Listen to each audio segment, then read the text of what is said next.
Drowning in daily tasks while driving transformation?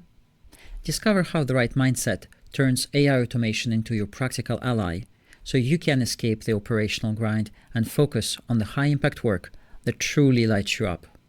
My name is Alexander Nevsky, and this is Innovation Tales. Navigating change, one story at a time, we share insights from leaders tackling the challenges of today's digital world. Welcome to Innovation Tales, the podcast exploring the human side of digital transformation. Escaping the operational grind isn't just about wanting change. It demands effective systems, especially when using complex tools like AI. So how do you build those systems smartly amid the constant technological buzz and endless vendor promises? Our guest, Aarti Anand, spent 15 years as a product leader. She knows what it takes to build solutions that work and scale effectively. She famously walked away from the security of that senior role, choosing to build a life centered on freedom. Now she channels that focus and her deep product expertise into her AI automation business. Expect insights grounded in years of practical implementation experience, perfect for leaders needing proven approaches. Without further ado, here's my conversation with Aarti Anand. Aarti, welcome to the show. Thank you, Alex. I'm excited. Well, you're passionate about using AI to help businesses scale past the daily grind.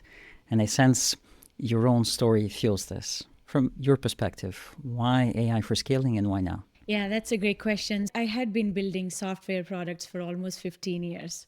And then I realized almost each one of us tends to get busy in day to day, which may not necessarily be as productive as we think we are. And with the rise of AI and automation and the tools that you literally see on the market every single day getting updated, I call it a golden era and golden age of technology, where if you know what you're struggling with, if you know what the bottleneck is, you can easily find or build yourself a tool or an automation that could literally put anything that is repetitive, that's boring to you, that can be put in the form of a workflow or a process, which can be delegated to either someone else, or we could use AI to build that automation. And what business owners don't realize is when you take yourself off of your business, how much freedom it actually gives you. Because let's be honest, we all created our businesses or started our businesses to build the life of freedom that we want. But somewhere along the way, we totally forget why we're doing this. And then we get in the daily grind and the follow-ups and the emails. But there is a better way to do this. And it's with AI and automations. And it's a whole world out there that's just ready for you to explore. And that's what I help business owners do now. Super interesting. Because I guess for a lot of our listeners, when we mention artificial intelligence, there's so much news every week, like it almost feels like a second job just to keep up with the technology. So I think it's super interesting that when you looked at that, instead of being overwhelmed, I guess, by how everything's changing all the time, how much that there is to learn now, you see the opposite. You're like, oh, I can use this. I can put a few automations in my business and get time back. Do you think it's like just how you think of technology generally, or was there something about this specific technology that made you realize this? I love how you put it. So that's exactly right. I think everything that you want to do, it's always mindset first and action later. And that's true with technology as well. Everybody needs to have their North Star. You wake up, what is it that excites you? And that's why I started my business, is because when I was working for someone else, I didn't have the control of the time that I wanted. If someone wanted me to jump on a call, I had to jump on a call because it was part of my job. When I started looking at my North Star, it was very clear to me that I'm a mom of 3 kids, 2 dogs. I have parents to look after. They are getting older as my kids are growing up. My parents are not getting any younger. I'm not getting any younger, for that matter. So, what is it that I look for in life? What does my life look like at the age of 70 or 80? And then you start to work backwards. And one thing I realized is I just didn't want to lose all those years when my kids are growing up. So, what is it that I was missing? I was missing the freedom to take decisions, how I am spending my time, where am I spending my time, and who am I spending it with. When I started looking through that lens, starting my own business made sense. I just had to figure out what I would do as a new business owner. And right around that time, AI and automations, they started booming. And I was like, wow, if you can just automate your lead gen, then you're not sitting and wondering, where's my next client coming from? Which is a beautiful thing for a business owner, because then they're just sitting and fulfilling. They're not figuring out where the next client is again coming from. And similarly, when you automate the lead nurturing part of it, you're also now converting them on autopilot. You're not sitting and talking to them and doing the follow ups. I love that we're living in this technology. I see this as a blessing. So it's always, what are you trying to achieve? And then AI or social or anything else is just a tool. If you start looking at from that perspective, then you look for problems and then you want to solve them, and you have a mindset that I want to solve this, and then you go figure out how you're going to do it. But what we end up doing is the reverse. We start to look for how, and that intimidates us because we haven't figured that part out. But if you look for what is it that needs solving, and then you start brainstorming how later, then it just becomes easier than you think. I love the reference to the North Star. And I'm also thinking that your clients, when you start working with them and I guess bringing that enthusiasm, that optimism for the technology to free a lot of their time, I'm guessing they must also feel like, well, you're technical, you have a background in software engineering, so you can do it, but can they really? Is that a conversation that you're having when you're starting working with clients? Yes. And yeah, and that's the number one concern I hear. Because if I pitch them how I'm doing it, what technology I'm doing it, then of course we're gonna derail the conversation from they have a problem that they need to solve, and I'm getting into how I'm gonna solve it, which of course is gonna be an information overload for them. It probably won't make a lot of sense, because when I set up a 15-minute discovery call, what is it that they want to hear? They want to hear, do I have a solution to their problem? Yes or no? How I have helped someone in the past who had the same problem? That's all they care about. And it's good because they don't talk to AI strategists on a daily basis, but I talk to B2B owners who have those kind of problems on a daily basis. So I need to have a process and a roadmap in place with how I'm going to take them from this painful situation to the sunny day scenario where they want to go. So I never talk about how I'm going to do it. I always talk about what is their problem, what is the cost of inaction that they are not automating today. And if we were to put a black box where they input the problem and the output is a sunny day scenario, what that sunny day scenario would look like for them. And when I put that conversation in that perspective, they end up loving the idea, because they, in the end, they don't want to know how we're going to do it. They just want to know if we have a solution for their problem or not. And to anybody who's listening, I always encourage them to also route your conversations and lead your conversations in that way, because in the end, someone who hires you, they don't really care how you solve it. They just want to know what is the probability that you'll be able to help them solve their pain point. That makes total sense.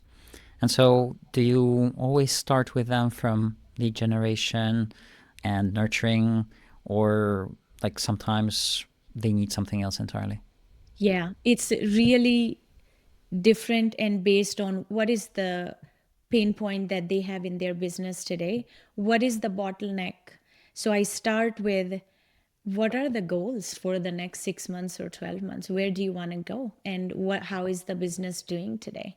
If they tell me we're at 3 million top line revenue, my next question typically is, well, why isn't it 6 or 2x of that already? And then they know, or they start to brainstorm why they think they are struggling. And that's typically our starting point for peeling the onion on what's actually underneath. Do you think you need to hire more? Do you think you have inefficient processes? Do you think you have processes nobody can replicate them? They are not reproducible? Because most likely it's not a hiring problem, it's a systems problem. They don't have the systems that can help them support to go from 3 million to 6 million. So first, we need to sit down and we need to put those systems in place. Because guess what? If you don't have a repeatable process, we can't automate it. Then we're just guessing. So it's systems first and AI/automations later, because you can't automate anything that's not proven to work even manually. So it almost sounds like using AI for automation is an excuse or a catalyst for establishing systems that scale. Is that what you're saying? That's where it should always start. Do I have the systems in place that can help us scale? If yes, let's just have them run faster by using AI and automating and doing that at the scale. Okay, that makes sense. So what are the other common issues that people face when you start working and they're like, oh, AI, we can do this and that? What are the common misconceptions? Because there's so much noise around AI, it could be overwhelming for anybody, right? So when they come, the first thing they're struggling with, where does it fit in my business? I don't even know where to start. So I give them clarity by having them take a quiz. So I've put together now a roadmap where after helping dozens of business owners and after taking 200 and some change discovery calls over the last few months, I finally come up with a roadmap where I take them from AI curious to AI first operator. So when they're AI curious, they know AI exists. They are overwhelmed by all the noise. They just don't know what is the next step. Where do I go? So I take them through this journey of awareness. The second stage is assessment, where they really sit down and look for, oh, I know what AI can do now. So what can I do for me? Then they enter the stage 3, which is alignment. And in alignment, they really sit down and see, this is what AI can do for your business. Now they need a blueprint. So that's when they enter stage 4, which is AI implementation. So we take them through an AI audit. And in that AI audit, we give them a blueprint, which is a 40, 50 pages report. And it lays down everything that they are stuck in their business today. The first automation they can put in, which will have the highest ROI, and then all the other automations they can put. So they can either hire us to implement it, or they can just take that report and go with another vendor. And after that, they enter a very cool stage, which is AI liftoff. Now they have implemented something from that report and they see the ROI, and now their mind is blown. Now they want to go replicate this in other parts of their business. So they can just take that blueprint and have it replicated in other teams or orgs or departments or processes or functions inside their whole business as an umbrella. And after they've implemented all of that, then after that, I say they graduated. They are an AI first operator. They are running a business where AI is part of their DNA. Yeah, of course, once you have experience, you probably also have a bit of skills internally, things start to accelerate. Do you see any patterns in these custom roadmaps that you're producing for each one? Do you see patterns repeating, for example, in terms of what is automated first, so things like marketing or more like integration between their CRM and something else. Are there any patterns that you see emerging? Yeah, so I think the internal operations should always be the first to be automated because that's level one. If you're sitting and looking at your email box, you're basically a CEO who probably has an hourly rate of 500 where you're spending it on a task which is worth $10 an hour. When you do that, internal operations, everything is automated. That's when you go on higher leverage tasks, which is lead gen and your content and all those things. So you need to make sure you, as a business owner, as the CEO of the business, you take yourself off of the lower leverage tasks as soon as possible. And that's your baseline. And once you go up there, then you're either automating your lead gen, and at that point you're still hopping on sales calls, which is good because that's where you print money as soon as you close a client, right? And at some point you also want to get to where you either hire someone else to do it, or you make sure that before someone jumps on a sales call with you, you have qualified them enough. So you're not taking those sales calls where you're also qualifying them on the fly, and then you figure out 20 minutes later you've completely wasted your time and their time too. So lead qualification is one of the things that I help them automate via AI voice agents. And it's a very popular solution that we have because if you can have AI call the person who just showed interest and they entered your ecosystem as a completely cold lead, if you can send them a text or have AI call them, and I'm going to use a real estate example here. They showed interest, they left their information on some of the forms. Maybe you were running a targeted ad or something, and they left their information. So clearly they were interested. If you can reach out to them within the next 3 minutes, you have a 90% higher probability of converting them compared to if you reach out to them 5 days later when you have the time to reach out to them. That's an amazing example. It sounds like whether it's on this lead generation side where it's not that you're no longer going to do a sales call ever, it's just that you're ensuring there is a callback within 3 minutes and also that you're qualified before you engage in a longer conversation.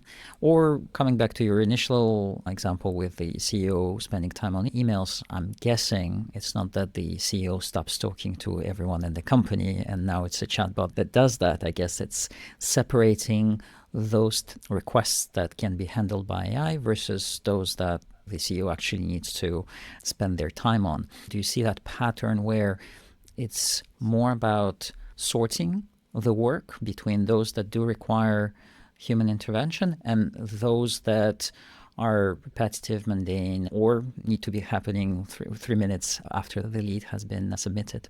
The way I help them figure this part out, like what exactly do I automate and where do I sit down and actually do the work? So I have them do this exercise where they list out all the tasks and they only pick the tasks that light them up and they're also printing money. So that could be for a CEO, it could be sales. For another CEO, it could be that they just want to build a world-class team and they love to train their employees on something. For another CEO, it could be they just like to produce content, so they like to spend time on podcasting and guesting and hosting. It's different for everybody. I have them sit down and list all the tasks. So the only tasks that they should be doing on a daily basis are either the tasks that light them up. They may not print them money, but they help them become the better version of themselves, which is working out, playing with your kids, spending time with your family, whatever that is that helps you do your own personal development. Those are the tasks you cannot delegate.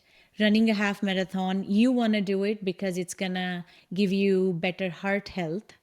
Going and strength training, it's going to build you muscle and you'll have an optimized body.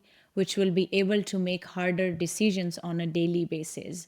Those are the things you want to do it. You cannot delegate. And then the second quadrant is where you are doing the task as a CEO for your business and they also light you up. And anything else, you either want to delegate to another person or you want to build an automation or hire someone to build an automation for you. You never have to do it again, but you want to make sure that you have a training or an SOP in place where if someone to sit down, go through that SOP, it's a repeatable process they can do manually. And then once we've proven that, then you go and put automation on top of it, and then it runs on autopilot. I love the selection process. It's part, let's call it McKinsey or KPMG when you're printing money, and part of the selection of the tasks that light you up, you keep, and everything else you delegate or you automate. I think that reminds me more of the Team Ferriss 4-hour work week. But I love it. I love it. Yeah, this is called a drip matrix. And it's not something I came up with. It's from a book. It's called Buy Back Your Time. And it was written by an author and entrepreneur. His content is great, and I'm sure you're aware of him. His name is Dan Martell. So I've just adopted that to my heart. And then I've adopted in helping business owners. I have them go through this exercise, and it's produced some really massive results for them. Great. We'll make sure to put the link in the description. Mm-hmm. And is that where the strategic laziness, let's call it like this, that you mentioned in some of your other interviews, is that where it's coming from? Is that more personal? Yes. So that's something I'm sure, the inspiration from there. You want to be lazy, but then it's because you hate doing hard work, which could have been automated yesterday. Yes. So inspiration is definitely from there. Maybe that's where this is also coming from. We're both software engineers by training. And in software engineering, it pays to write less code because there's less to maintain. There's less opportunity for bugs. The code is, I don't know, remember from way back, we had competitions on whose code can fit in the smallest number of bytes. So it is something that as engineers we got trained on, but I think it has application in the real world, doesn't it? Oh, absolutely. And again, it's always mindset first, isn't it? When you were to produce something which is world class, nobody has to sit and maintain it. That means a lot of thought went ahead of time. And when you put that much energy and thought and strategy into it, it's definitely going to be better than anything that was just blurted or was written. And that's why I call it high leverage. It's because you're doing things that take more effort and you've been trained to do this, which is why you earn more trust because you know it has been battle tested in your head for so long. And you've proven the value, and that's why the leverage is higher than anything else. Absolutely. Totally agree. Before we wrap up, I usually ask a couple of questions, and you've already mentioned a book, but usually I ask for a book, a tool, or a habit that has made the most impact on you only in the last 12 months. So is there something more recent then? Oh, I love that question. There's another book. It's from an author. I tend to forget his name, but the book is The Miracle Morning. He said something in the book where he went from being not a morning person, but also never had run even a mile in his life. And then he started running, and he went from not being a runner to a marathoner. And I just took that to heart. I had recently started my business, and then I literally went from couch to half marathon in 10 weeks last year, this time of the year. Congratulations. Thank you. And running has become a part of my life now. And I run because I want to have a good heart health, but I also do strength training because if you have more muscles, of course, your body is optimized. And it also gives you the quality of the life that you need when you want to live longer for your kids and your family to enjoy all the grandkids that I'm planning to have in the future. That's great. That's an excellent answer. And finally, I know we've been talking about everything that's changing, but is there maybe one thing that will not change as far as you're concerned 10 years from now? It would be human to human connection. I know people are worried about AI taking over everything, but the conversation that you and I are having, I would never delegate it to AI or anybody else. I would not put my AI agent in front of a podcast. It's something that will never change. And I think people tend to overcomplicate things. It's a technology, use it where it's needed, and then free up your time so you can go have more coffee chats and happy hours with the people that you want to hang out with. Awesome. Totally on board with that vision. Aarti, thank you very much. Likewise, it was a pleasure, and I loved the conversation and hoping to have many more in the future. That was Aarti Anand, providing such an actionable roadmap, moving from feeling overwhelmed by AI possibilities to implementing practical high ROI solutions. Key takeaways for me included her emphasis on starting with internal operations, the discipline of building systems first, and using clear frameworks to decide what truly requires leadership attention versus what can be automated. It's a grounded approach focused on process and clear thinking, not just the technology itself. Reflecting on Aarti's structured method from initial assessment to full liftoff, maybe the critical question for us is, what is the single biggest bottleneck in your specific area right now that could be addressed first with smarter systems, paving the way for automation? For business owners inspired by this vision, but unsure how to take the first practical steps in automating workflows, Aarti is offering a complimentary 15-minute audit call. Check the description for her calendar link. As always, we have more exciting topics and guest appearances lined up, so stay tuned for more tales of innovation that inspire, challenge, and transform. Until next time, peace. Thanks for tuning in to Innovation Tales. Get inspired, connect with other practitioners, and approach the digital revolution with confidence. Visit innovation-tales.com for more episodes.